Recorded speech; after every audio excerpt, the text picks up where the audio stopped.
We start out on this new road. No turning back.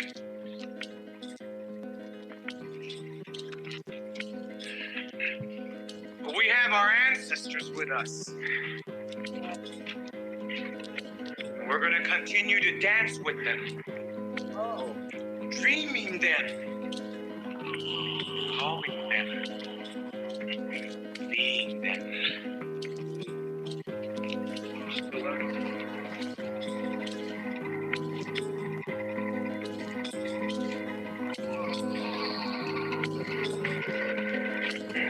We are becoming what we were.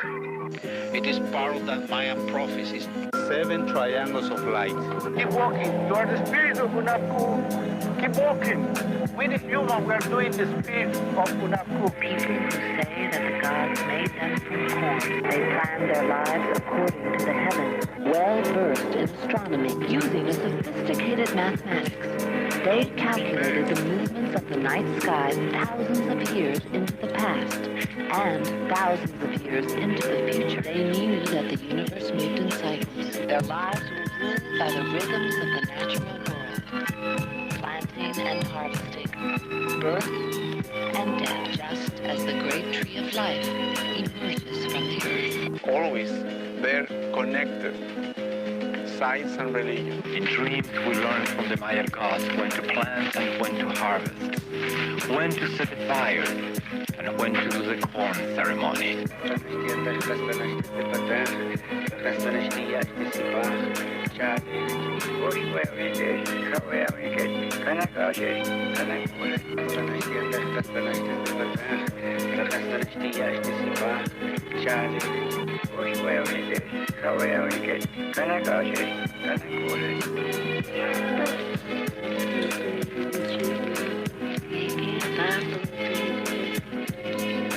What we're digging up, what we're coming up with is part of our history.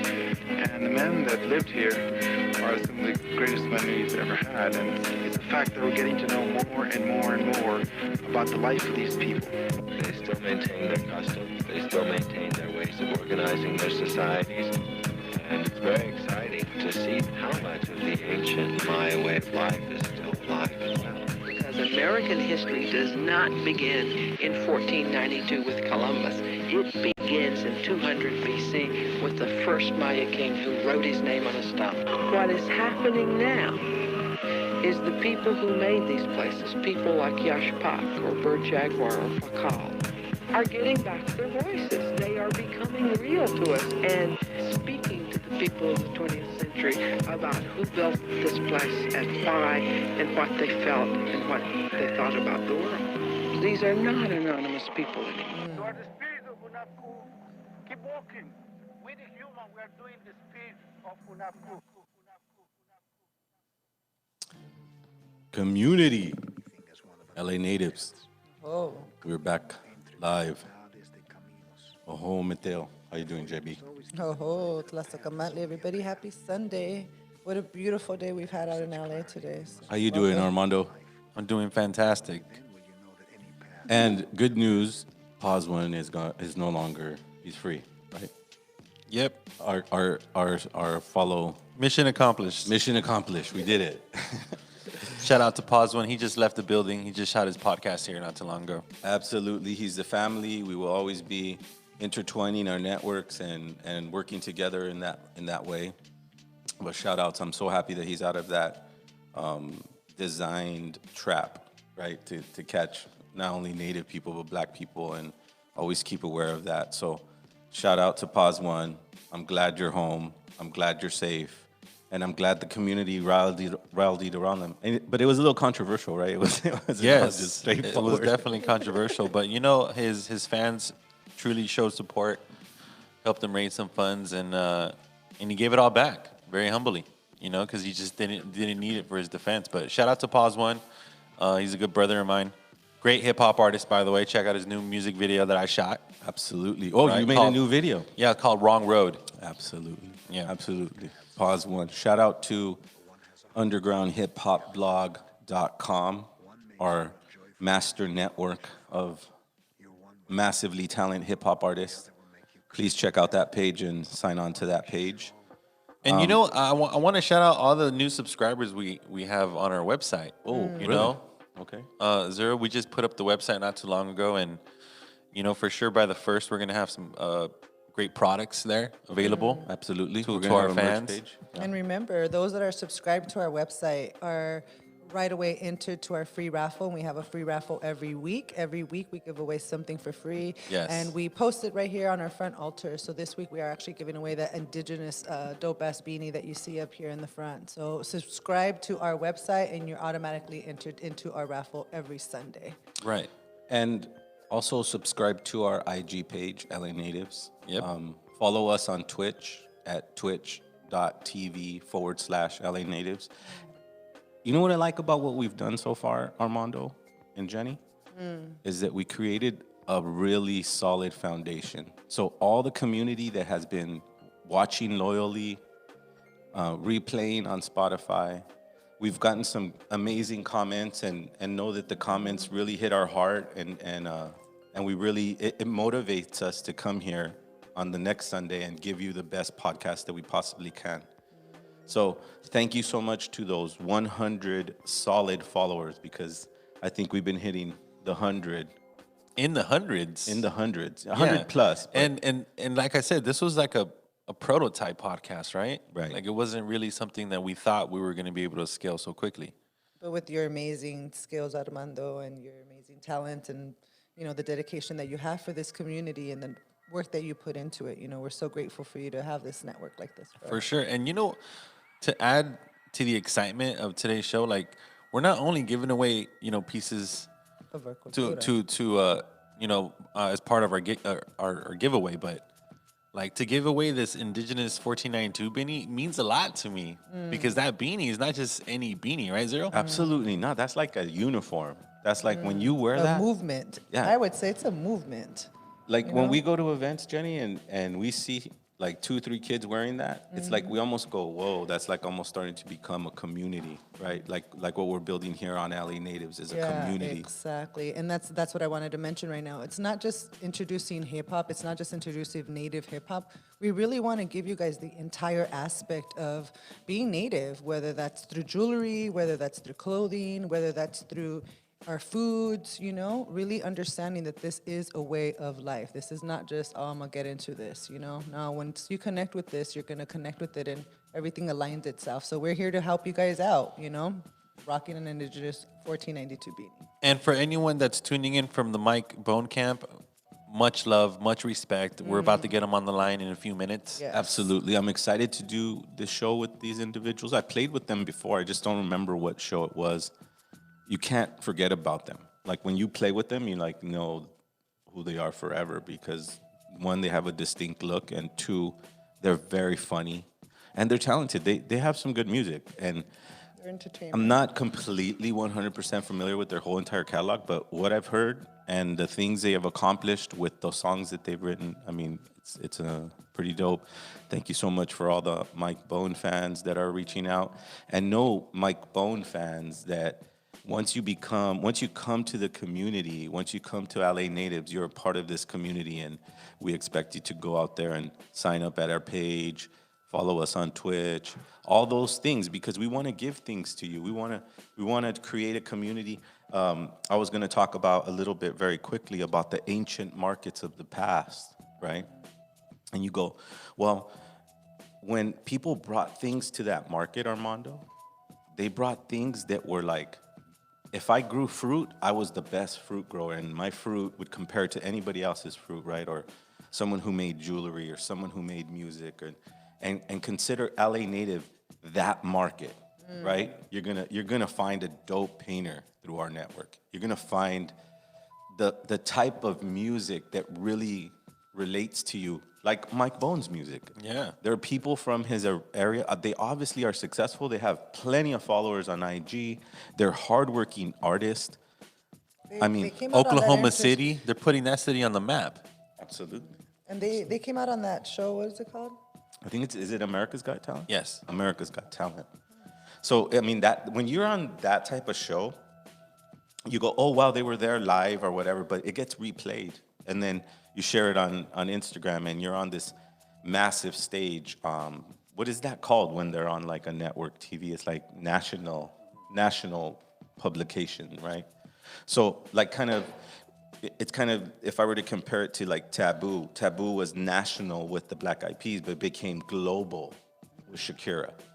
So those are the scales we're looking at. So And Mike Bone, they're definitely on their way. yeah, absolutely. If they keep going, I mean, nobody. Someone told me when I was a young artist, they're all like, no matter how long it takes, you're gonna make it.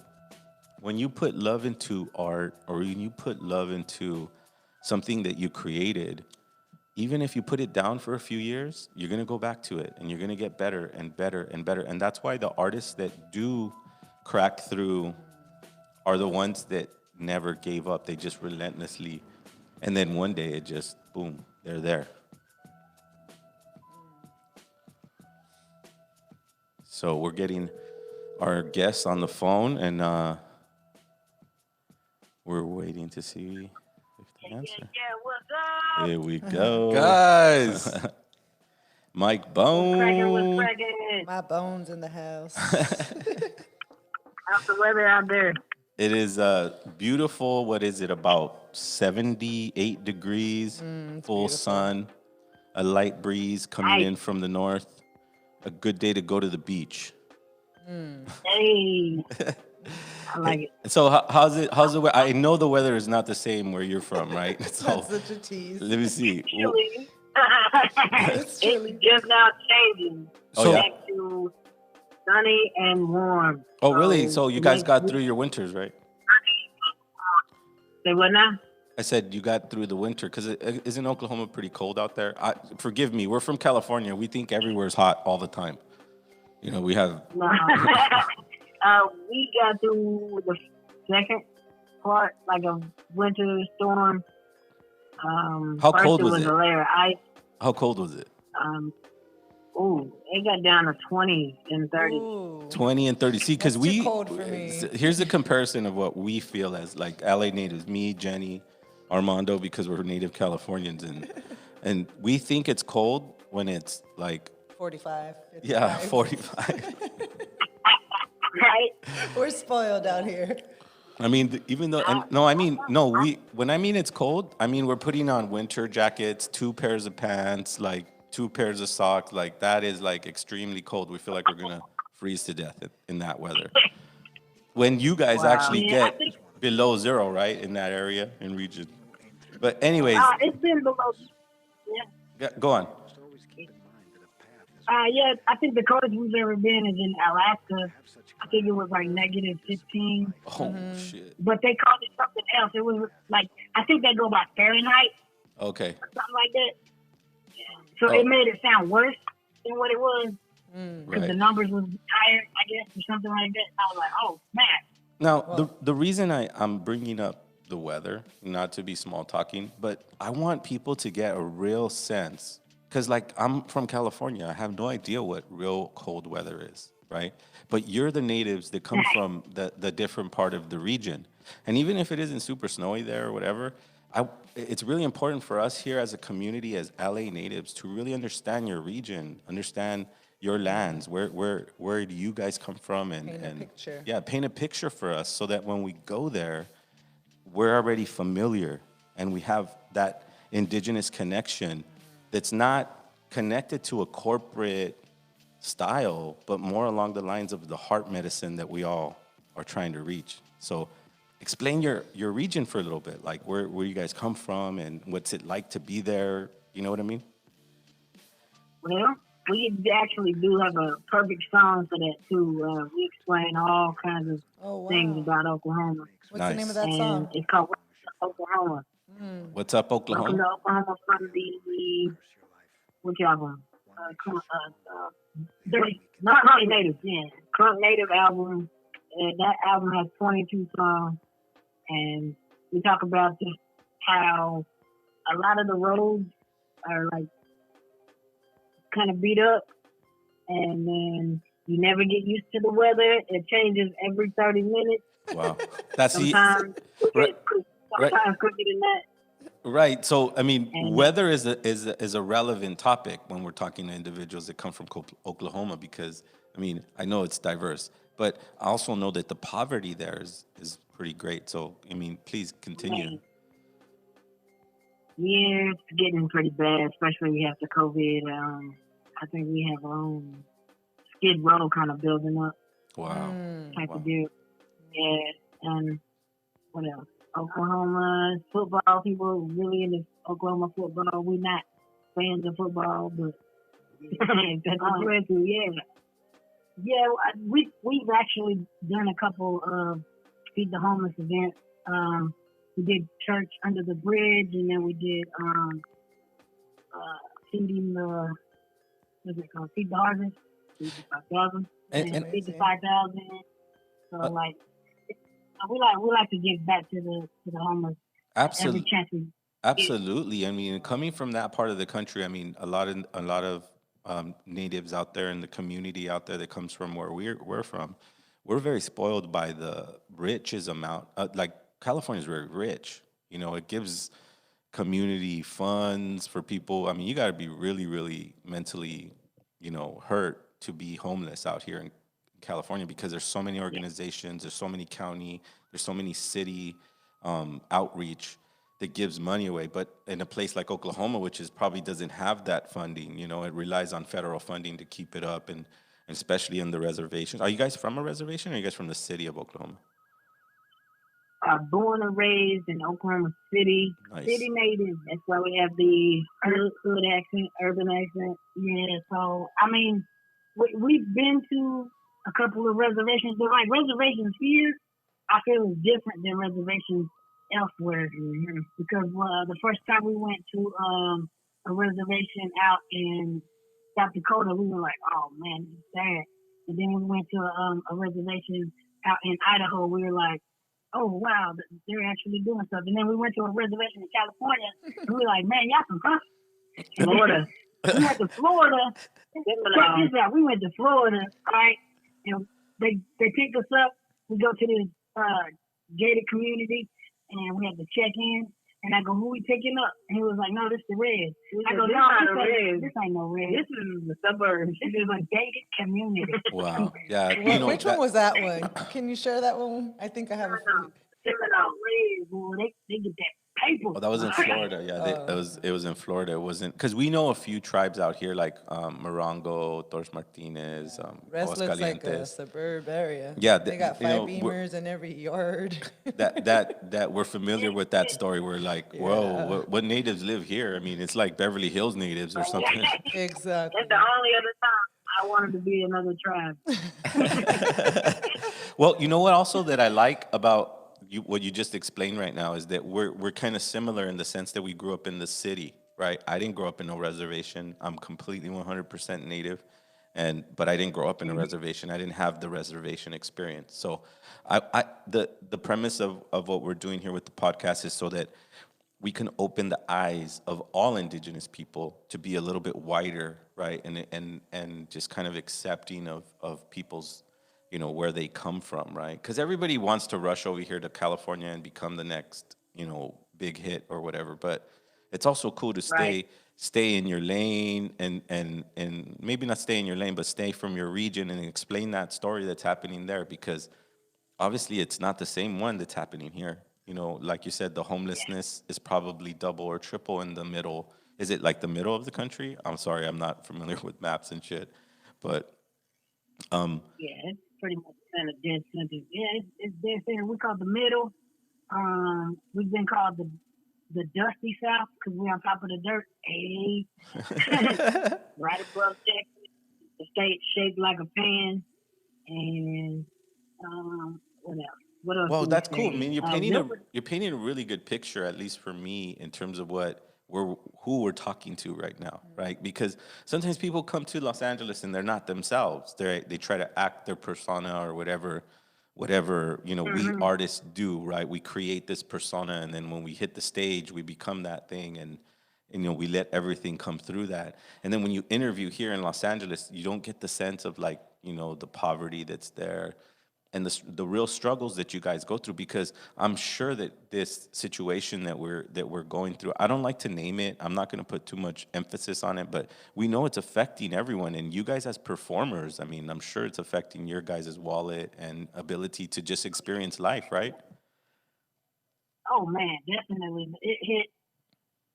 They announced it because we had shows lined up, and the day they announced it, I'm gonna say the day the Thunder played that game is when they announced it, and we were watching TV, and we were supposed to fly out to go do a show, and when they announced that, we got the phone call, and they were like they canceled, and then another show canceled, and another show canceled, and we were just like, man, it's not looking good.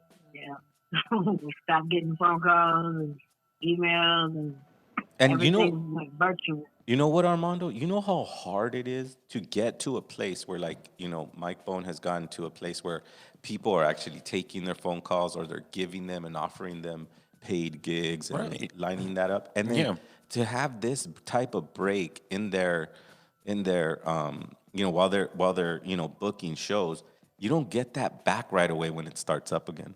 Right. And Little Mike and Funny Bone, I just want to say, as a huge hip hop fan, you guys are really, really, really dope.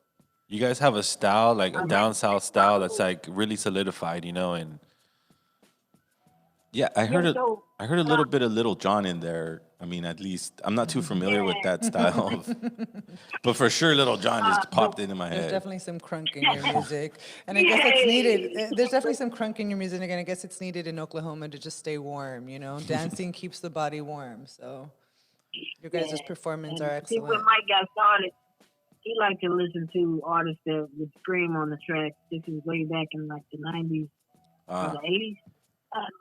90s, yeah. So like Busta Rhymes, Onyx, any death metal, stuff like that. You know, just like. You went from hip hop to death metal. I mean, that shows the spectrum of an artist, right? Because you have to have a spectrum. Like a lot of people, I look to painters for lyrical inspiration.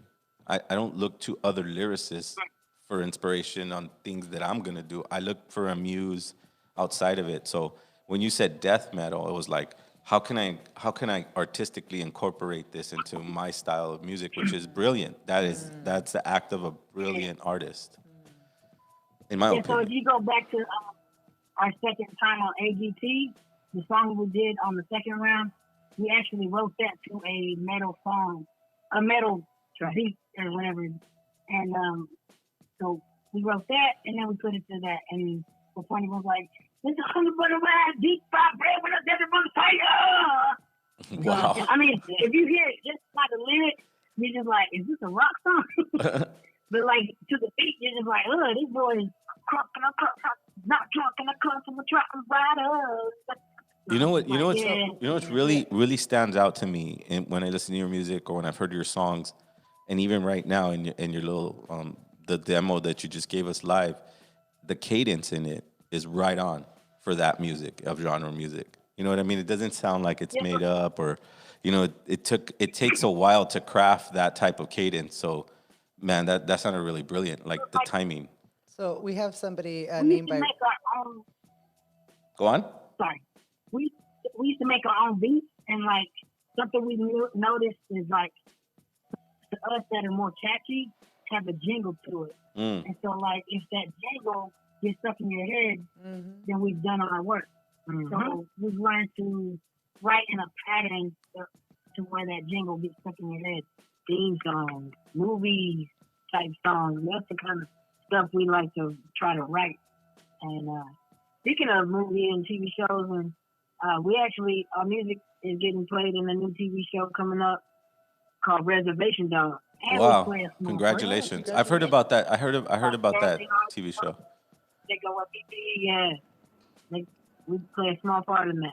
Yeah. So Jenny somebody had a Oh comment. yeah. I wanted to shout out Rock and Rob 121 right now. Those are those that are joining us on our chat. Obviously, you know they're probably a big supporter of you guys and stuff. So he is anybody that's joining in our chat right now. You can follow the links. They have you guys have a PayPal. You guys have a donation link. You guys have T-shirts. You know you guys have a lot of songs out. The Powwow swag. Faith-based T-shirts, but the number one thing I really wanted to say is he basically just said right now, new Little Mike was doing that way before Little John. Let's make this very clear. Okay. So Little John bit So I wanted you. to shout you out, you know, and I wanted to make that very clear. So they're basically acknowledging that you guys have been here way before Little John. Well, that's cool. You've been grinding, and it sounds like your sound is perfect for the type of music you're making. So I mean, it's shout out. Yeah, when I started doing the it was back when Flavor Flav was in, yeah, boy. Back then when I say, yeah, boy, so I said, yeah. And then it turned into, yeah. And then it turned into, yeah. Then everybody was like, oh, that's Little John. You know, I love your guys' accent. Your accent is like spot on from where you're from. That's so cool. Yeah. If you listen closely, you can occasionally hear the Oklahoma country come out.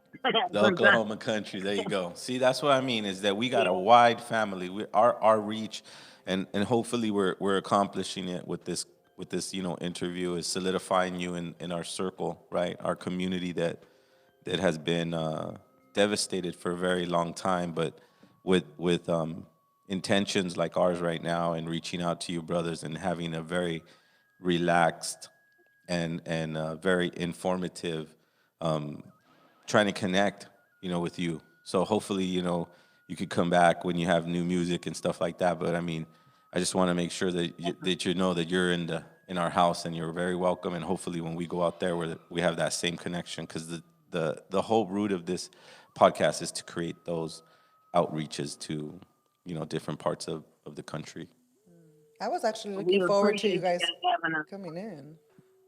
Yeah, we were looking forward to coming. We were looking forward to you guys because Armando had mentioned he's like they're gonna come out, and I was like, wow, that'd be crazy. So when you guys do have plans to come out to LA, we would love to have you guys back on in studio. That would be awesome, and I think by then we'll be doing some shows too. Well, the thing is that Armando also puts together one of the dopest shows in Los Angeles, man. He's true to hip hop and is very talented in putting together a show that people will come and watch. So hopefully when in the new year that's coming in, whether they allow us or not, we'll put together something so that we invite you guys to come out here. Wow. So Rock and Rob just shared with us 23 years. You guys have been doing this for 23 years. Wow. Yes. Can we talk a little bit about that?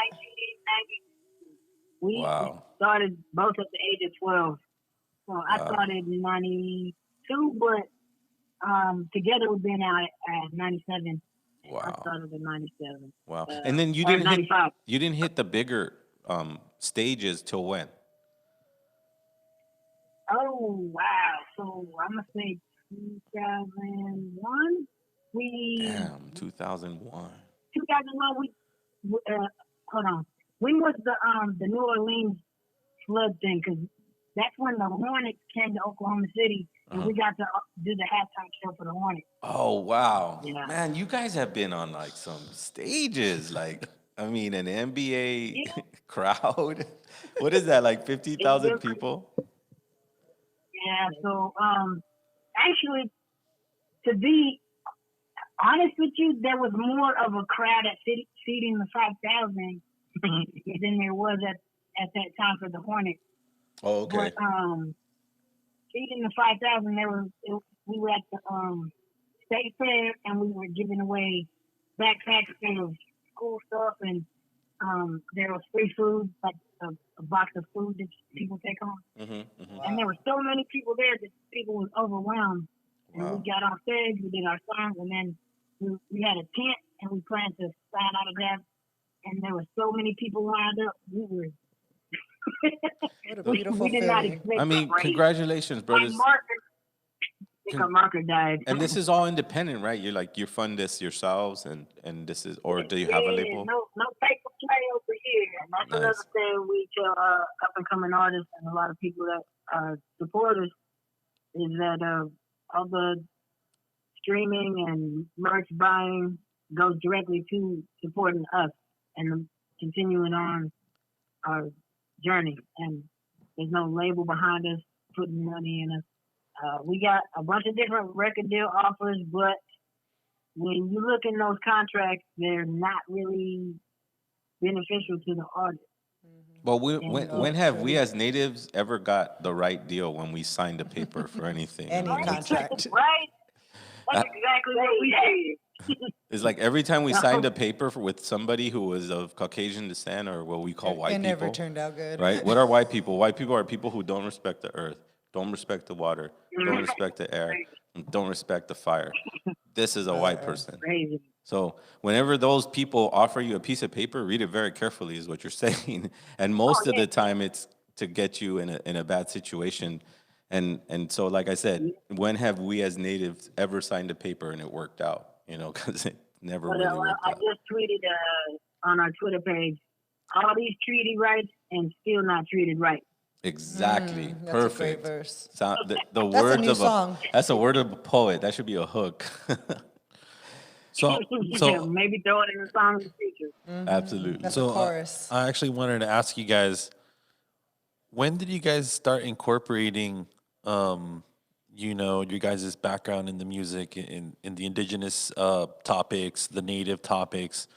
Was it just right off jump on you guys' early projects, or when was that transition? You can actually hear the transition in our album, because around 2005. So the first Rain Dance song was born in 2005 after he was in school and they didn't have a talent show that year. And so he was like, well, I'm trying to get on stage. It was my senior year and I wanted to go out with a bang. So the only thing available was a cultural day event. And they said for me to perform, I had to write a song that was ethnical and educational. So I came up and got in the book and started researching my ancestry, and Rain Dance was born. And our Native Pride was born out of that too. That kind of, because like, it wasn't just the books. We was going to powwows, we went to sweat, we went to elders' homes that were medicine men or whatever, and they would tell us the difference between what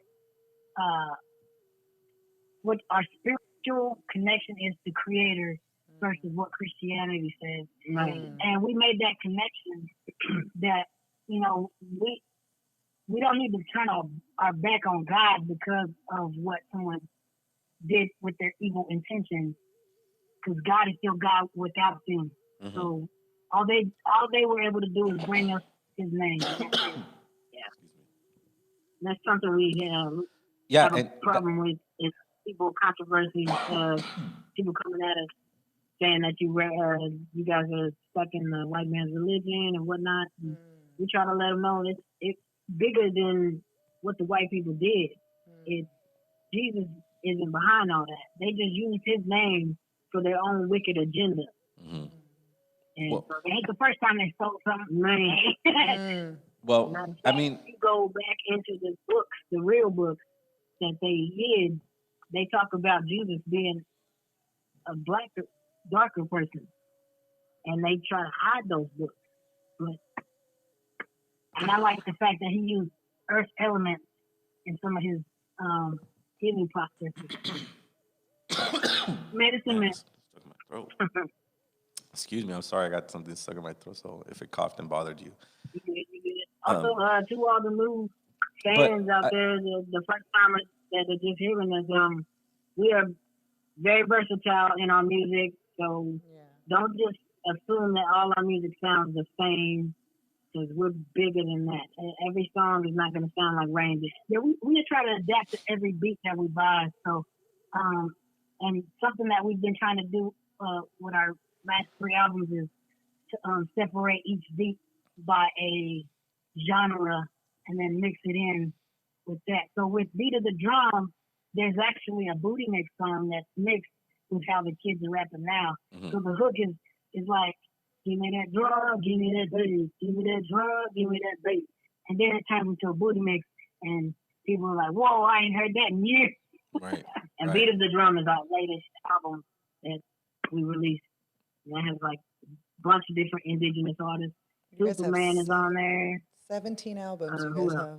Yeah, I mean, they put in work. I mean, they're hitting conejo numbers, like, massive, massive. Like, I mean, and that just shows how hard you work, and obviously the topics that an artist has to come up with, and the inspiration to write on these topics. And I know we all know that to be in an inclusive community, one can't be judgmental over anybody else's decision, and whatever faith that they choose has to be respected, whether the story was distorted or not. But then at the same time, I also have to defend those that want nothing to do with it. Like when I tell people, and I hope this doesn't offend anybody out there, but I don't believe anything, and I want to make sure that everybody's clear with this. Anything that the white man brought here. Anything. Mm-hmm. Anything. Anything. I don't care if it was written in Harvard. I don't care if it was written in whatever college. As long as it's written by somebody that came from that European descent, that had the philosophy of disrespecting the earth, disrespecting the water, disrespecting the air, and disrespecting the fire, I want nothing to do with. And that leaves me that leaves those in a very compromised situation, because everything is written in books. Everything comes from an opinion from an institution that was forcefully imposed on indigenous people. And so my mission is to tell the truth, but I also have to do it very humble and respectful to those that do have that faith, and know that there is no separation between me and you just because you have that faith.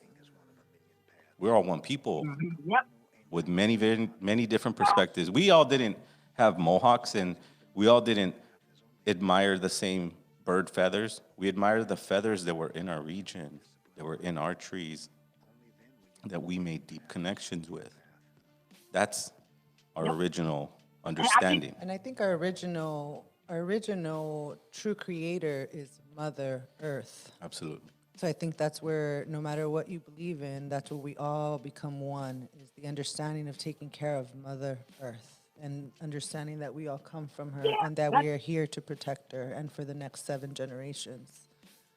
That's what the other people don't understand, is how we have a connection to Creator like that, because we honor the earth, the fire, the wind, and the water.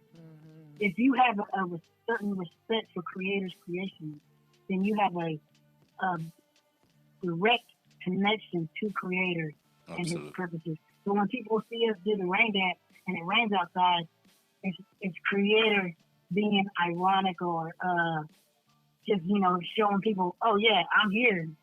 I'm just giving y'all a little sprinkle just to let y'all know I'm down with you. Absolutely. And it's cool. It's good. And you know what? You know what's so amazing for me is the style you're doing it in. Like, it takes a very creative person to put these things in that type of music, because that type of music is usually seen as a dance music, as a club music, and now you're interjecting, rain dance and medicines and behind the crunk. Yeah, behind these very they could be aggressive drums, right? They're very aggressive, those type of songs, like rah, rah, rah. You guys are screaming really in some of the hooks, which is cool. In the remix, there's native flutes in there, but it's not like actual natives playing the flute. It's like the computer board flute. But we got that in there just because we were like, oh, we need some native flute. There's something native in there, it don't sound native. That to me is the dopest thing you could do as an indigenous artist, is how to implement a piece of you in there, your original self. Dude, right? You need to hear our title track from Beat of the Drum. Beat of the Drum featuring Young Buffalo Horse drum group, Oh, and we merged powwow music with hip hop, and it is epic. yes. It is I epic. see that to The me is very I'm end of the excited to hear stuff like that. I'm excited to hear stuff like that because it's not easy to do. It takes a lot of things. You have to be very creative. The timing is not the same as something that you're used to creating in your studio. I mean, I'm excited to hear projects that take those type of boundaries, you know, that erase those lines of, oh, I got to sound like this person, or I want to make a song that's similar to this popular song that someone else did. I mean, it's another level. So I hope the community out there at LA Natives is really listening to, you know, how, you know, you guys are really giving advice. You guys have been doing this for 22 years or 3? 23. This year will be 23. Yeah, 23 And years. How much experience do you guys have for these young natives who want to express themselves just like you do? You know, how your style evolves, how your message evolves. You know, that's such a, you know, beautiful thing to be able to share, and I'm sure you share it with everyone.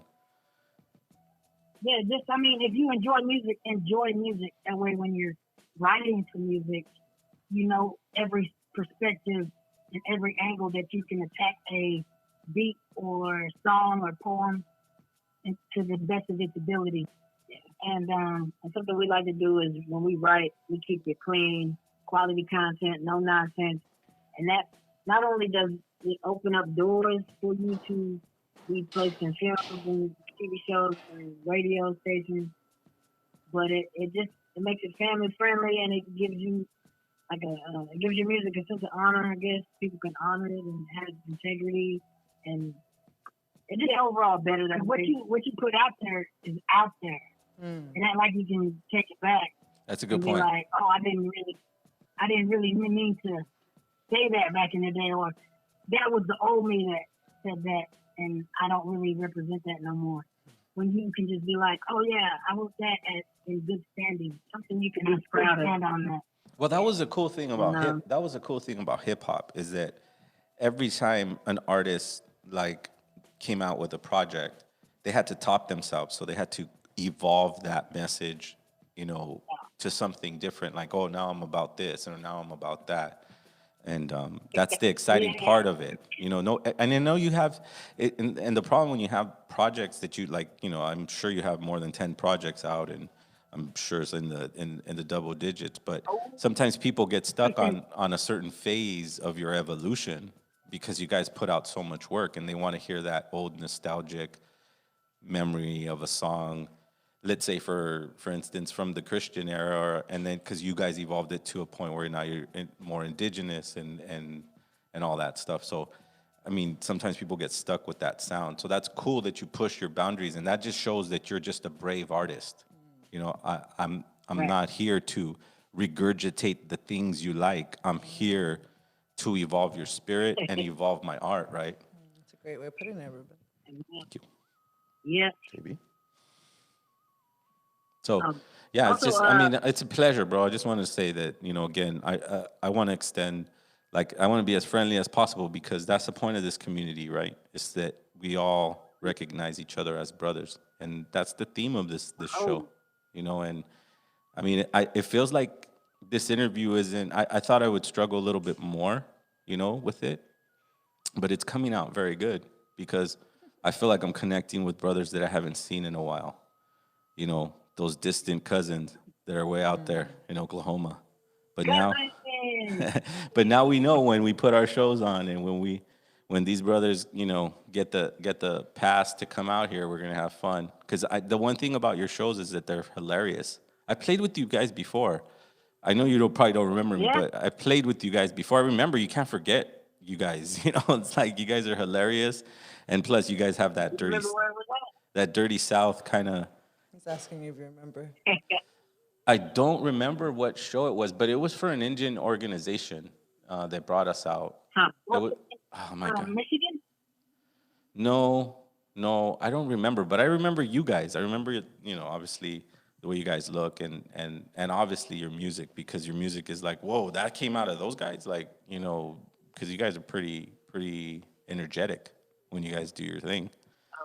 So you can't forget Yeah. it. You can't forget it. They have I wish I black- remembered what show it was, but yeah, I don't remember. But I know that that's the thing. That's another thing that I want to point out. You guys are unforgettable, right, Armando? Like once you see them, Absolutely. just don't you know them right away, and that's brilliant. Right. That's what an artist does. He's And like, they're dope hip hop artists. And this is exactly why we even decided to do this hip hop podcast. right. The LA natives to pay tribute to cats that are, that fall into that umbrella, Yeah. that cloth of indigenous hip hop, native hip hop. And when I stumbled upon their music, I'm like, we need to get them on. Yeah. Absolutely. You And guys have also collabed with other artists as well. Rock and Rob is super shouting you guys out and advertising you guys like crazy in our chat room. So anybody out there, come join our chat room and check out all the links that they have. But he's actually mentioning that you guys have worked with quite a few artists. You want to share a little bit about that? What kind of artists have you guys collabed with? Man, that's another thing we like to do is collaborate because it broadens your fan base. You gain their fans, they gain some of your fans, and it's a win-win from our view. And you get to experience working with other artists and maybe even learn from them and take notes and maybe even teach them something. Mhm. Yeah, so like Shake Manhattan, Red Cloud. oh, you did a song with Red Cloud? That's cool. Yeah. Red Cloud's cool. I know Yeah. Red Cloud. We got so many artists we've worked with in the past. Like I said, Young Buffalo Horse, the drum group is Sinjati. Man, so many, man. I can't even think, man. Well, I mean, you guys So have a many 23 years, Yeah, you guys have a- 23-year career, man. That's 17 albums. 17 albums. That's a I lot mean, of I'm sure networks. you guys. Let You know- me say, each one of our albums, we tried to put at least 20 songs on each album. Wow. Yeah, and I that's think on the Big Things album, yeah, that's on the Big dope. Things album, Hmm 2 songs are just us. The rest is all features. Wow.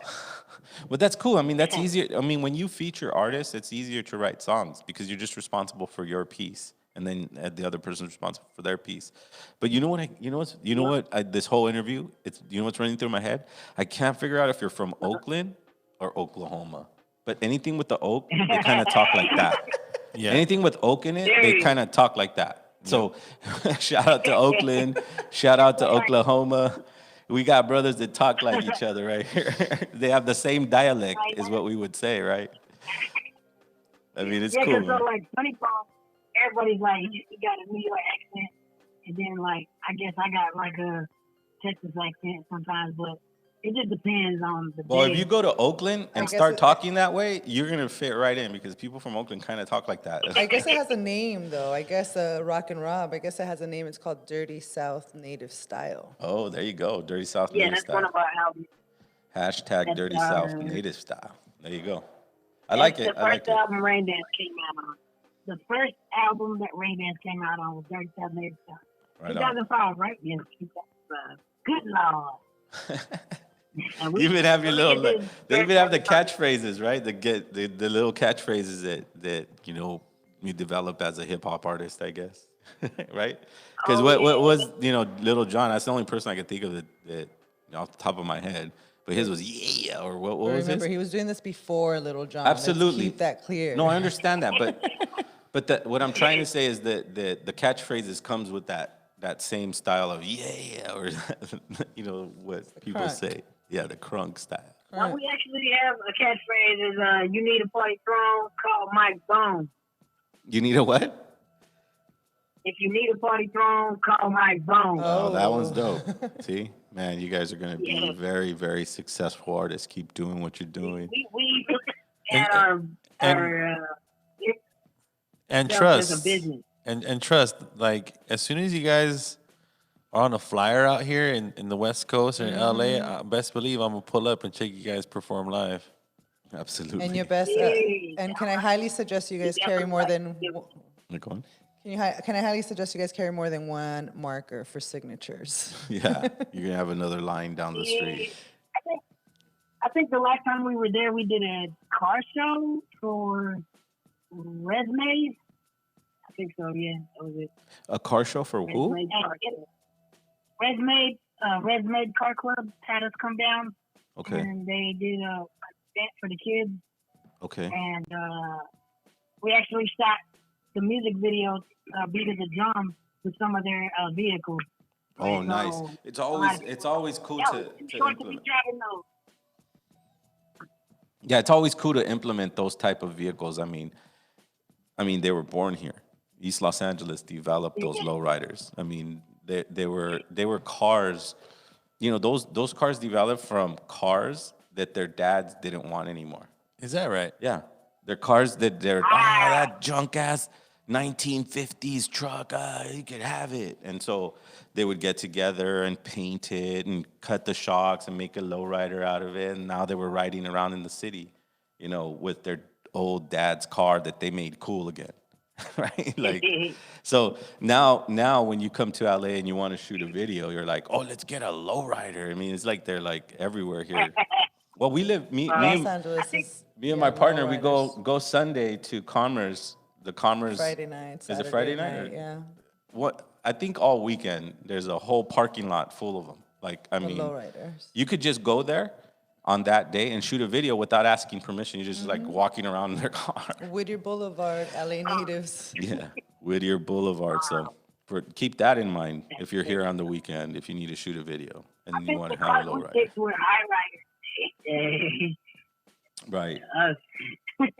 But anyways, car culture did develop here in East Los Angeles with kids that, you know, got creative, just like yourselves, you know, making your region talk, right? Because you're taking the slang from your city and implementing it into your art, and it's obviously effective, right, Armando? I mean, when you get on stages like the NBA and America's Got Talent, what other stages have you hit, guys? Oh my goodness. Canada for Aboriginal Day Live. Ooh. Wow. So they go live on Indigenous TV network called APTN, and we opened up for Billy Ray Cyrus, and then the year after that, another famous country singer. I don't know what it is with Canada, but like country and hip hop is together. Interesting. I mean, that. Yeah. I mean, I've been in Canada several times with my group, you know, when we toured. But yeah, you're right. There is that country influence. You're right. And the crazy thing is, a lot of our fans don't listen to, or not a lot of our fans, but there are a lot of fans who listen to our music that don't listen to rap. But they listen to you guys. Yeah, they'll say, I don't listen to rap, but you guys sound awesome. I don't know what it is. And then, like you were saying, in Canada, it's a whole other level. And we actually, our first time going, we figured it was just like here, and we could maybe go grab a quick bite to eat at the mall. So we go to the mall, and we walk through the doors, and all of a sudden, a crowd starts screaming and running towards us. Wow. And we think, who walked in the door? Justin Bieber here? What? You guys are all turning around. Who is it? Now, who's the famous person? And it's you guys. That's dope. Well, It was Zero, us, yeah. you could relate to that because it's like, I'm sure you have a lot of fans that don't listen to other music, but they listen to yours. Absolutely. Absolutely. Yeah, because when you have a particular message, you know, it crosses over. And things that you're trying to do as an artist, you're not trying to play to a specific genre of people. You're trying to cross over. You're trying to do something that the whole world accepts. And if you can penetrate the heart of a country music fan to listen to Crunk for 30, 40 minutes and enjoy it, I mean, then that just shows your power in music. And, you know, big ups to you guys, Mike Bone, because that's not easy to do. That's not easy to, and then to make a conscious decision and say, now I'm going to talk about my culture, and then still try to make it work. I mean, I don't know, but sometimes it goes to your favor and people just gravitate to it. And that's not even the crazy thing. Like we got booked to perform at funerals so much that we started writing a song for funerals.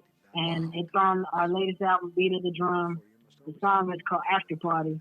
And one reason people booked us for their funerals is they wanted to remember their loved one in a happy sense, and to know that they're in a better place, and there's no more pain, no more tears, no more sorrow, and so they wanted to party. And so our song is called After Party, to let people know their loved one is at the ultimate after party. Yeah, because, you know, doing a rain dance in front of a casket just kind of got awkward after a while. We're like, hey, he's running down his love right now from the creative side. So, and, you know, we would try to say something like that. And then we're like, man, we need to write a song because this just ain't happening. And then also we just released the first single that we have ever done, and it's for the missing and murdered Indigenous women movement. And that song is called Fits in the Air. And it's just to use our platform to spread the word. Oh, and it's a good West Coast shout out. Yeah.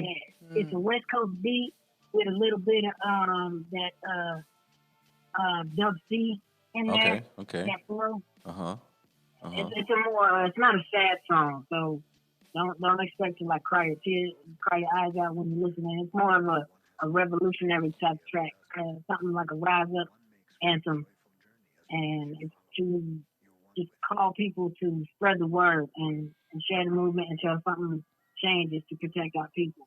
Yeah. Well, I mean, when you get into the story of Native American people, I mean, to still be talking about things that affect us in our communities, whether we're in an urban setting or whether we're sitting in a reservation, this is not something new.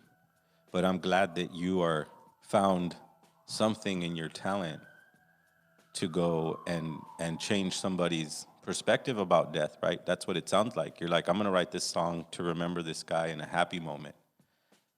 And because you could have easily, I mean, anybody can write a tearjerker, right? You know, you just got to think of a bad moment in your life and you elaborate on that bad moment. But to write a song and go, I'm going to play this at a funeral, but everybody's going to dance to it and then have fun and laugh. That's the testament of an intelligent person who's seeing a need, you know. And just like Bob Marley, he felt there was a need in the African community to know that they were stolen people from Africa. You guys feel the need to share a song in a place where everybody is sad, but now we're gonna dance and laugh. I think that's part of being native, right? That's part of our cultura, you know, being native. Our cultura is all about embracing life and death, you know, and we do see death as a celebration. It's the return going back home. So it makes perfect sense to make a celebration out of it, to get people to dance. And, you know, I'm a big dancer, so I'm a big fan of your guys' beats and stuff. And, you know, really understanding the balance of life and death, you know? So that's a great, beautiful balance that you guys bring into a funeral, because most people are really sad, but you guys bring that element of happiness and embracing life. And I think that's just beautiful in such a native way. Yeah, I totally like the perspective, right? You know, everybody from the Mesoamerican culture understood that death was not what was taught to us, right? They taught us that death is this monster, the Grim Reaper, the devil, blah, blah, blah, right? But in Mexica culture and Mesoamerican culture, death could be a grandfather welcoming you in to your transition, right? What is your next step? Right. What is your next step? You know, because the creator, we don't call him the creator so he can extinguish you. He's the creator. Right. He is the creator because he continues to create with you. So then the perspective of death has to change. I was just telling this story to my partner, and my friend had told me that they found this deer who had a broken leg, and they were trying to figure out how to help it. And he asked me, he's like, Ruben, you're really deep, you know? I want to know what you would have done. And I told him I would have left it there. And he's like, wait, why? And I said, never in the deer world have I seen another deer come and help another deer because he broke his leg. What I'm trying to say is that deer's days were numbered, and he had to transition into his next life So us intervening disrupts with that. But when you write a song, when you write a song about celebrating a person's life, you're doing exactly the perspective of an indigenous individual from thousands of years who looked at death as a doorway into another. So, aho to you and your message, brothers. It's really Yes, dope sir. to do that. Oh, we appreciate that, man. You know, We just wanted to be the ones to spread that kind of good medicine. absolutely. It's about that time, right? It's a time where we need to just share medicine. After medicine, after medicine. We need female medicine, we need male medicine, and we need community medicine. That's what's going to change for us. And we really appreciate you guys accepting the invite so quick. Yeah, thanks for the quick reply and the excitement, right? They were excited about it. It's a pretty new podcast, and we're doing very well, right, Zero? Yeah, And for them to be our 5th guest, yeah, right? That's amazing. Yeah. And it's an honor to have you guys on this podcast because, like I said, as a hip hop fan, like you guys are really, really, really dope. You guys definitely stand out. You guys have separated yourselves from like the typical hip hop scene out there in Oklahoma City, because I'm sure there's a lot of underground artists out there trying to kill it. But you guys put in that work though. You guys definitely put in that work. And Zero knows exactly what I'm talking about when it comes to putting in work just in the hip hop game, right, Zero? I mean, it's almost disheartening the type of work that you put in, because when you gather materials and you build something, the end result is whatever you built. Oh, I could see it, I could walk into it, I could sit down in it, or whatever it is that you built. But when you're building a career in music, you're working and you're working and you're working and you're hoping that everybody sees what you're working on. And luckily, Mike Bone has had the stages to expose their platform. But there's a lot of artists that don't have that platform. And I've been getting submissions left and right from different parts of reservations, New Mexico, Arizona, and this is the show where we need to have that platform. So we are requiring anybody who's loyal to LA natives to share the podcast, to go on the phone and leave your opinion. What did you think about Mike Bone? Did you make a connection with the brothers of that region? Share with us what you feel about this podcast, because that's the fuel that we artists use to continue moving forward, right? I mean, it wouldn't be the same if you didn't have the support that you have, right, Mike? I mean, to know somebody who got you to this stage, to get you to this gig, to make this manager, I mean, it's a long road, and sometimes you look back and you're like, no one saw what I did, right? Until you're like 20 years deep and some young kid who's 17 says, oh man, you're from El Vuh. I know their album, Jaguar Prophecies. And then you're like, whoa, how did you hear that? You were probably like 5, you were probably even born when I released that album. It was like a long time ago. It was 18 years ago when I released that album. But when you make that longevity, which I think your music could do, because you put so much work and love into it, brothers. And now it's starting to take its own road with the ancestors starting to speak from your tongue. So I wish you nothing but the best from LA. I appreciate that, man. I hope. And, but what you were saying is on point. The key to any artist success is in their supporters and recognizing and sharing and supporting the music and the merchandise, all of that. I mean, and never stop treating yourself as a business. Because once you stop treating yourself as a business, that's when you lose focus of what your customers want and what the production of quality that you're trying to put out. Absolutely. So make sure that you stay focused on making good content. That here's what an industry cat told me.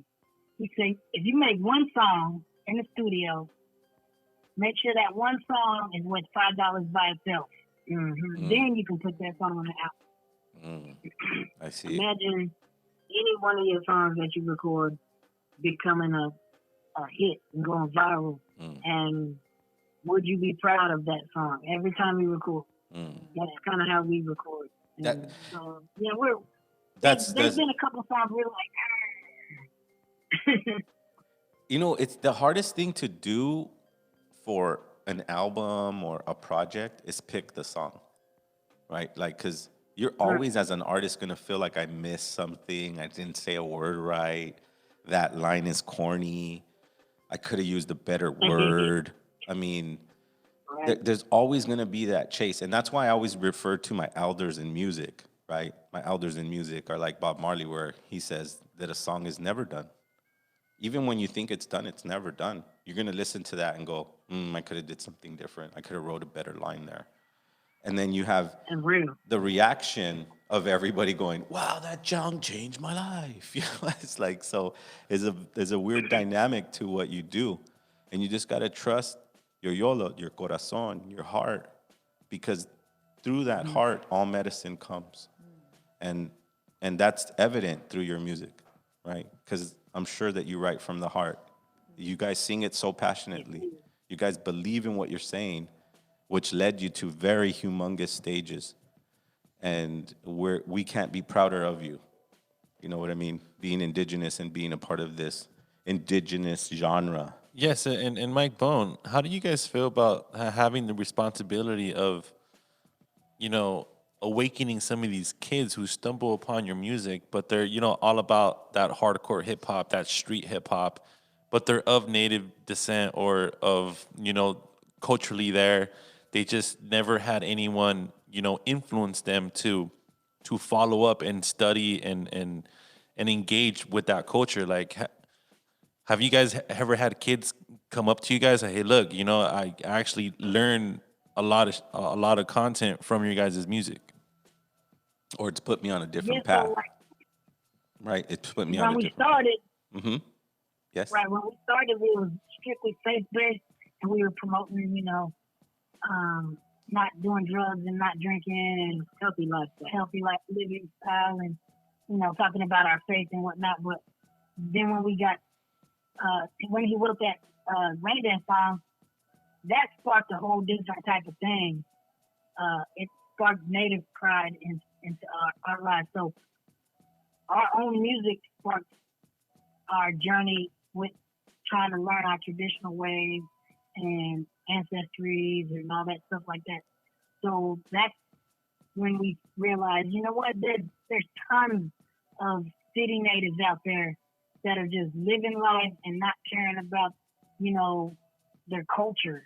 And so I was like, the more we put out good music in our form, that it'll spark their hearts and their minds to, you know, go figure it out for themselves. You know, I've never been to a powwow, or I've never thought about doing a sweat before, or something like that. And then they just fall in love with the culture.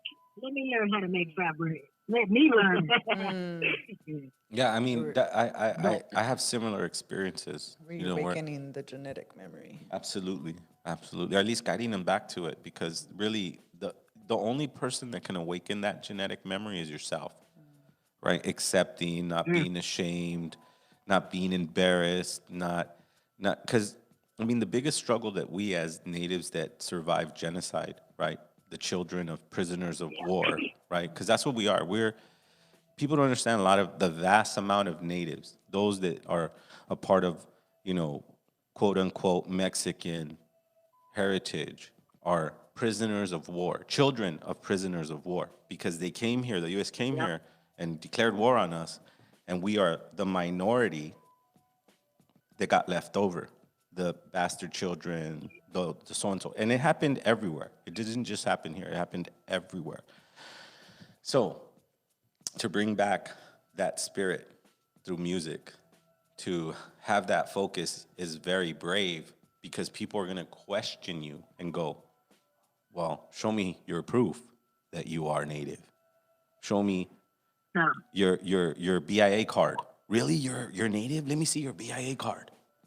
Right. For the whole podcast? Or just, you know, let me see your BIA card or whatever.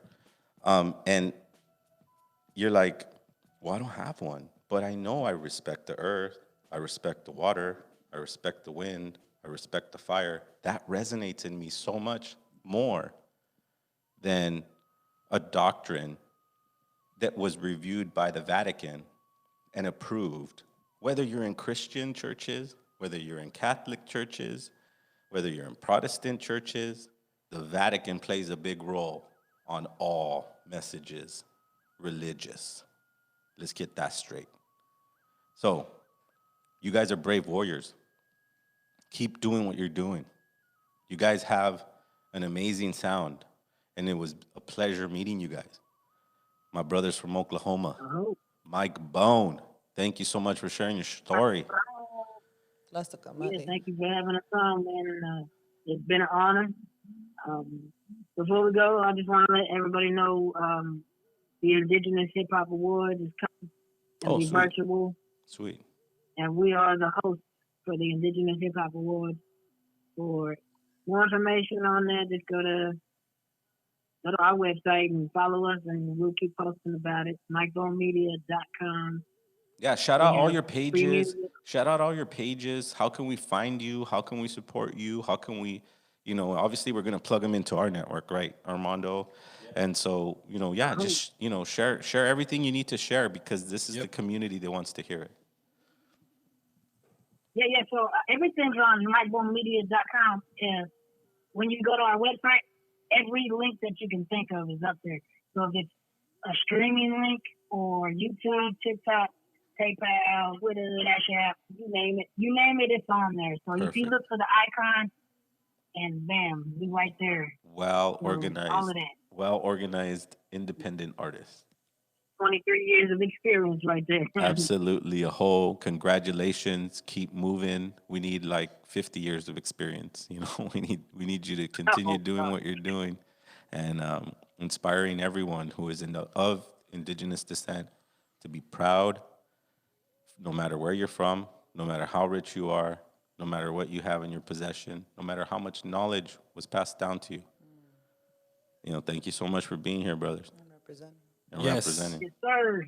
This is for everyone that's tuning in. This is Little Mike and Funny Bone, and they make Mike Bone out of Oklahoma City. I really appreciate you guys taking time out of your day to join us on this very, very important podcast. Yay! Appreciate it. We've been honored. Thank you for giving us a great interview, man. It was awesome. Absolutely. And before we go, give us a little crunk before you go. Give us something. Come on, you did it over the phone several times during the interview. Give us something to remember. All right. I'm Lil Mike, and I'm Funny Bone, and you watching LA Native. Yeah! There you go, dude. Thank you so much. We appreciate you. Tlazolcomatli. Stay healthy.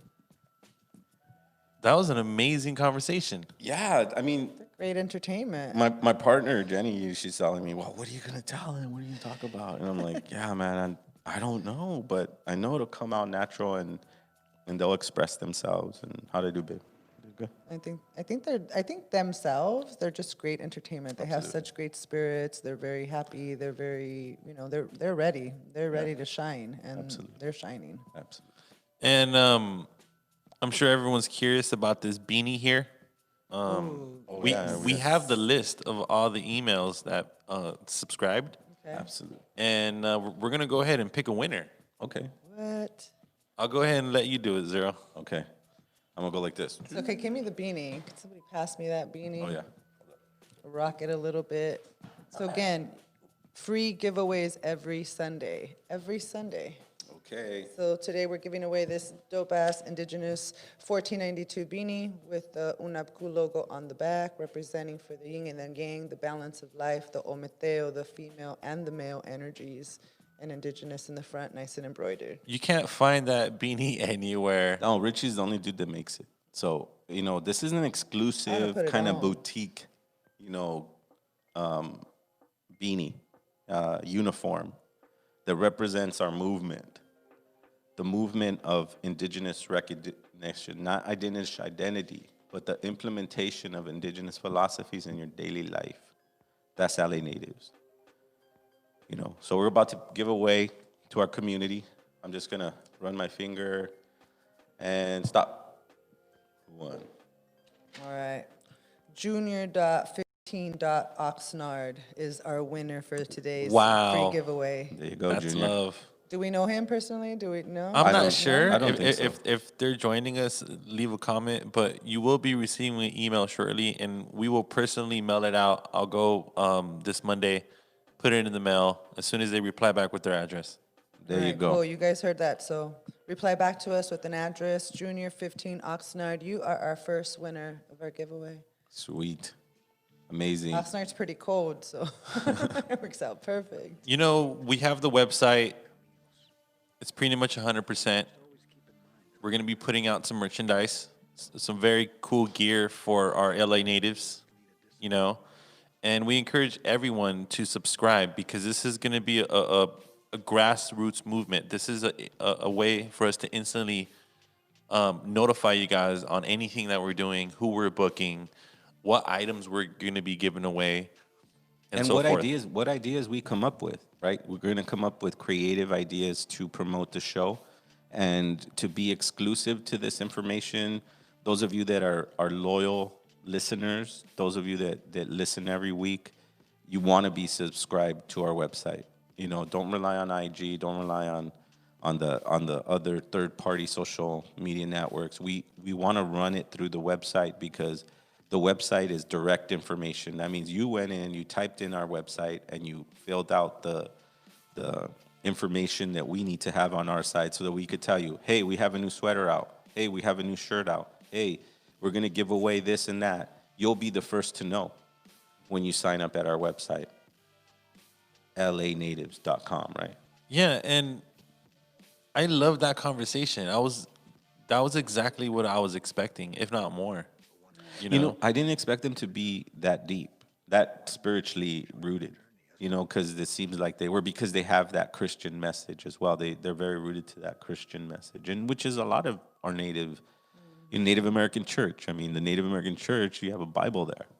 You know, you're doing Native ceremonies, but the Bible's there. So Even in our Mexican cultura, you know, you got a lot of Catholicism going on, but, you know, we're still going to sweat lodge and everything. So I think they brought that great aspect of balancing it out. yeah, I mean, I always like talking to people from different parts of the country, and just the way they talk and what they talk about and what they think is cool over here, right? Like they all have a perception of what's cool in Los Angeles. And Los Angeles is so diverse and so, I mean, one minute something from the punk genre is popular and everybody's jumping on that, and it's just kind of a bunch of followers, you know, clout chasers or whatever the hell you want to call them. You know, that's the thing of the city. But when you could create an original sound and put a lot of work into your art and craft it like it takes time to, because I know that underground hip hop log didn't just happen overnight, right? You got to grind and make mistakes and learn from those mistakes. You've told me told me stories about shows that didn't work out. Yep. And, you know, I just want to give a big ups to Armando, because Armando is really putting together something nice for our Native American community, our Native community, scratch American. Because he books shows. I mean, he has so many connections. He already works with high-profile artists. So for him to dedicate his time so humbly to a community of people that really need a platform, right, Armando? Yeah, yeah. Absolutely, almost zero platform other than overgiving or... And most importantly, for people who want to learn something new. Absolutely. Yeah. You have a lot of experience in the game, Zero. Yeah. You know, and this is, I think, the reason why people stay tuned in. Like, as of right now, we got a good solid 10 to 12 solid viewers that, you know, stayed with us in this journey of interviewing Mike Bone. And that's what this podcast is all about, right? Right. It's so difficult to get people to sign up for the website and then listen to your show entirely. But what we're doing here is spreading the information that we need to spread to the community that Armando felt a big void in.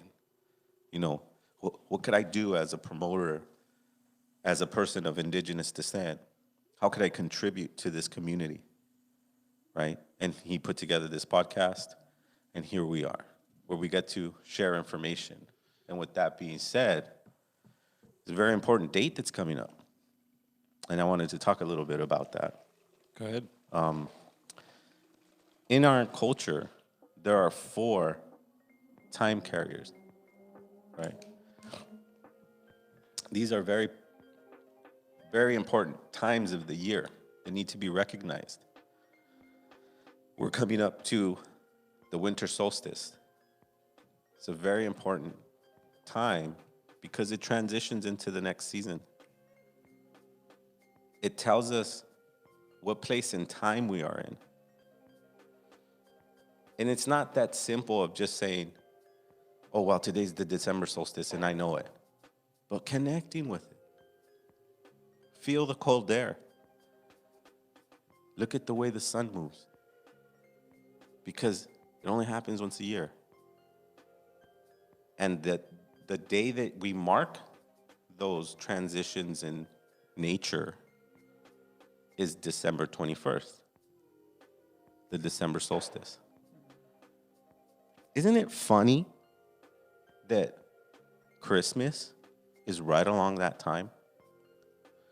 Where we get so hyped up and to go buy gifts and distract ourselves with trying to make someone happy by giving them some sort of a material gift, when all you really need, in my opinion, and I'm gonna have Jenny speak on her opinion, when all you really need is to connect with that moment in time. It's very specific. Happens once a year, or the shortest day of the year, they call it, right? And then the summer solstice, the longest day of the year. It's balanced. You need to recognize and connect to these things. As simple as it seems, what you're connecting to is the entire planet and its position in the universe. That's a very powerful thing. So what I want to leave the community with is burn a candle on that day. Even better, burn a fire on that day. Do a tobacco tie. Send a prayer. Because we have transitioned. We're transitioning. Perpetual motion. Diawi. Moving forward in our Nahuatl language. Diawi. Moving forward. And that those important days, you can connect in a way, and that way your spirit is moving in the motion of the great cosmos.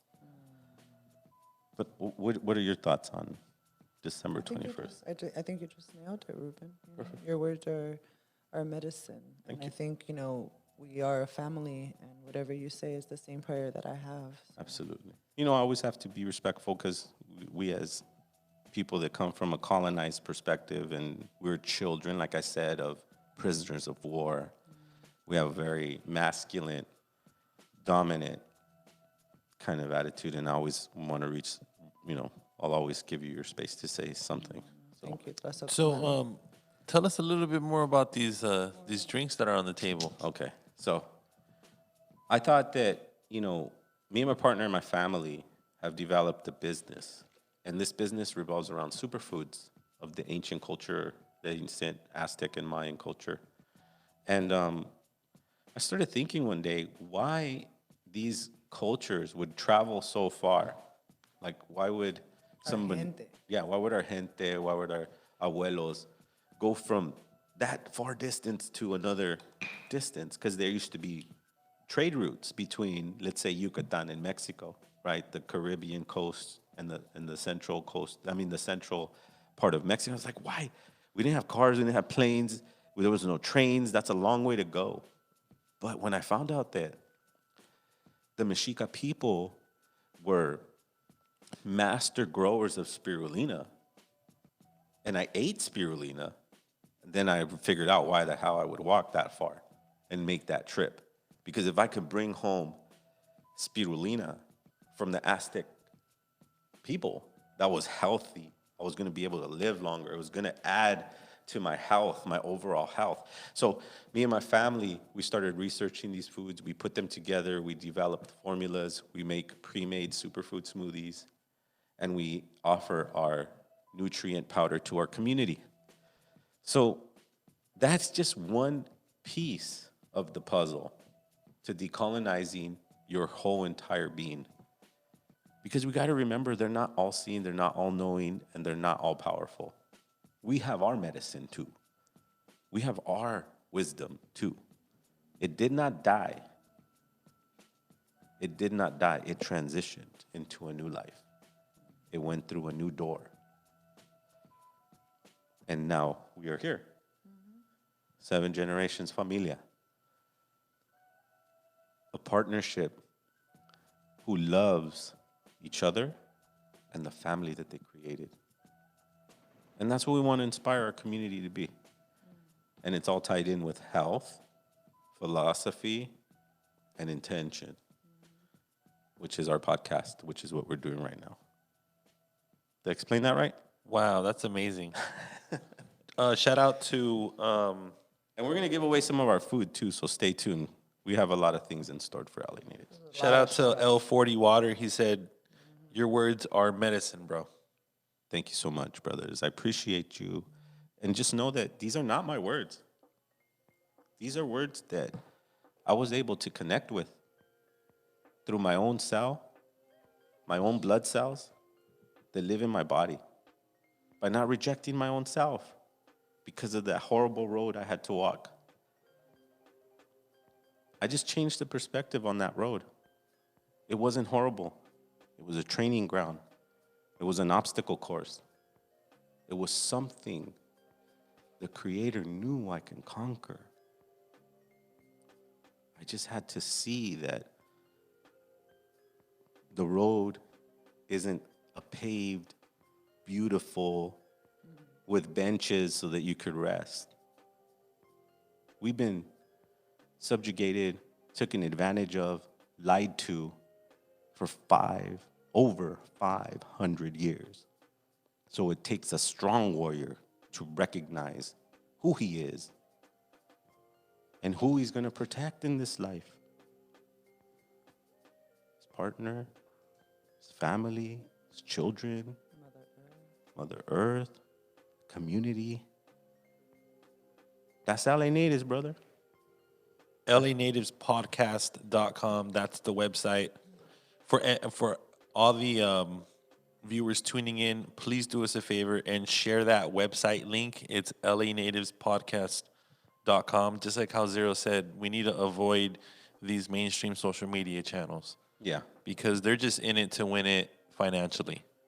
It's almost like a trap. Like you're the net and all your followers are the fish, right? And then if you get too popular and you don't say what they want you to say, then they just take that net.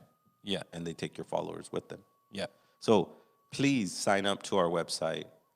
Tell your brothers, tell your sisters, tell whoever you need to know who has a yearning for this type of message to tune into LA Natives. And shout out to Orbelinko. He just subscribed to our website. There you go. This is what it's about. Yeah. One at a time, people. One at a time. And that's all we're asking for, right, Zero? Yeah. Well, we don't want I mean, if you guys feel the need to fill a void that we want, like you guys want to buy a shirt, you guys want to donate to our podcast, because everybody, this isn't a free thing. We have to pay for all this stuff. So, I mean, we're going to get those channels in line, and I'm not asking of anything from anyone. All I'm asking is if you believe in this message, if you resonate from what Jenny says, what I say, what Armando says, our guests that we go out very hard to find says, if you're connecting, then join the family. Subscribe to our website. Subscribe to our social. We're not saying not to avoid the social media, but we're not going to rely on them to keep our message alive, because they'll cut us off whenever they want, whenever we disagree. And we disagree on a lot. So, shout out to all the loyal listeners. shout out for taking the time and really connecting to the message that we have here at LA Natives. We are here every Sundays, 4 p.m.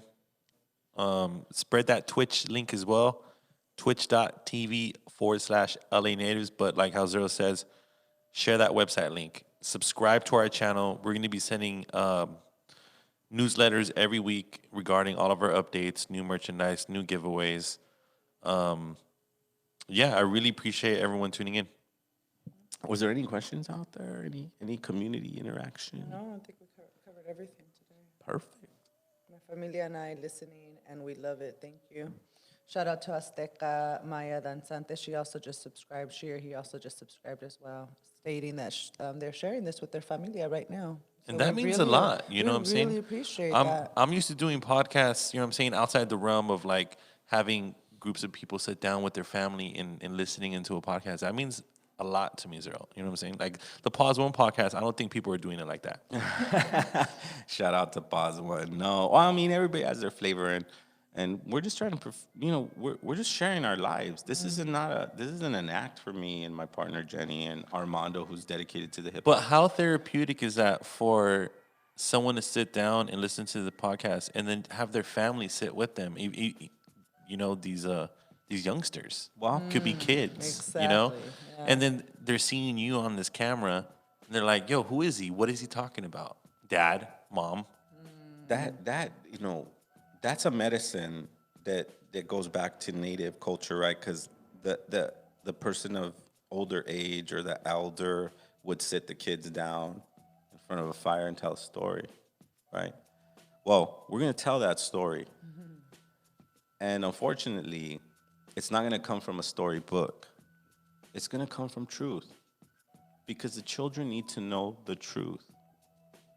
The truth is, we as indigenous people are survivors of genocide. You know how people look at the Jewish people and they give them respect for surviving that horrific event in their lives? Well, we need to recognize ours. And so when you sit your children down and you listen to this podcast and you're listening to the message that we have to bring, we're bringing back the spirit inside them to be strong and tell them that they could survive anything. Anything. And we're giving them that alternative hip hop compared to what the system's trying to feed them. I mean, you feel me, Zero? I think our job, Armando, is to find eclectic artists that are going to challenge and push the boundary of what's being just commercially regurgitated, right? That's not our job, right? We didn't go out. Like, Taboo interview happened out of love, right? It didn't happen because we were in there with the homie from Nike who knew Taboo's manager, and somehow, some way, we corporately climbed the ladder to catch this artist. If you're seeing an artist on this platform, that artist has something to say. That artist has a deep connection with our ancestors. That artist is willing to lay his life on the line to say something that maybe somebody else doesn't want him to say. He or she doesn't want him to say. So when someone sits down in a community or in a family and they get to share this message together, then we took the iPod out of the hands of the little kid and we connected them with the mom and dad. An organic connection that should never be lost, but sometimes with distractions, it does get lost. And I'm not gonna sit here and go, oh, my kid doesn't have an iPad. He does. But he also has a strong connection with me. He also knows to sit down when I'm telling him to listen. It's time to listen right now. When we're a ceremony, hey, sit down when it's time to listen. And if a family does that with our show, man, then we're on the right track. And we're always peaking when we're ending the show, Zero. And this is what's great about, being on Twitch, us seeing the sound, the numbers coming in. Mm-hmm. And that just means so much because people are willing to sit down with us throughout this whole podcast. Absolutely. And keep in mind, for anyone that didn't catch this live, you could stream it on Apple Podcasts and on Spotify and catch all the archived episodes on our YouTube page. So we're on all the platforms. You know what I like about our community, Armando, is that the messages that I've been receiving have been, I've listened to all 3 podcasts. I've listened to all the podcasts. It wasn't like, oh, I just found your podcast. It was cool. It was like, I listened to all of them, which is like what we want to do. You know, that's what we want to do. All right. Anything you want to say before we go? Well, congratulations to the winner, by the way, of the beanie. Absolutely. JR15 Oxnard. We are definitely going to contact you. And this is real. He just won that beanie. Nice. So please, anyone tuning in, share this content. Come back with us this next Monday and for a chance to win something else. Yeah, I have El Vuh CDs. I have my mixtape. You have a whole garage full of free merchandise. Just I have a lot of subscribe, stuff. and you guys will get hooked up. Absolutely. Follow our website, and let's end the show. You know, Jenny, you have any last words? No, Tlasa Kamatli, everybody. I love the chat feed today. So grateful for all of you guys chatting with us today, and so grateful. I think that's the key to my heart, is just knowing that you guys are sitting down with your families. You know, so from our family to yours, Tlaso Kamatli. And most importantly, shout out to all of our new Instagram followers, right, Zero? It's blowing up. Whoa, like by the 30s.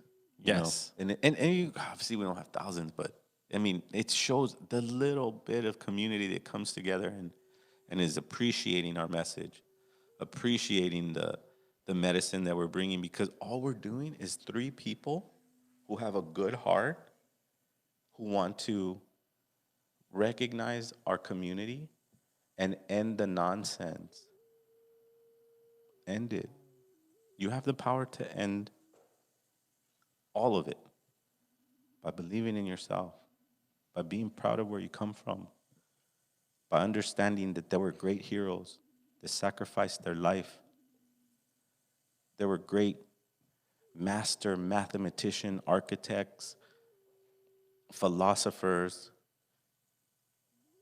botanists, priests, all connected to that one source that lives inside your heart, that one true source of life, the grand creator, the creator we can never conceptualize, the creator that created you. LA Natives Podcast. LA Natives. La Sucamatli. Un meteo. See you next Sunday.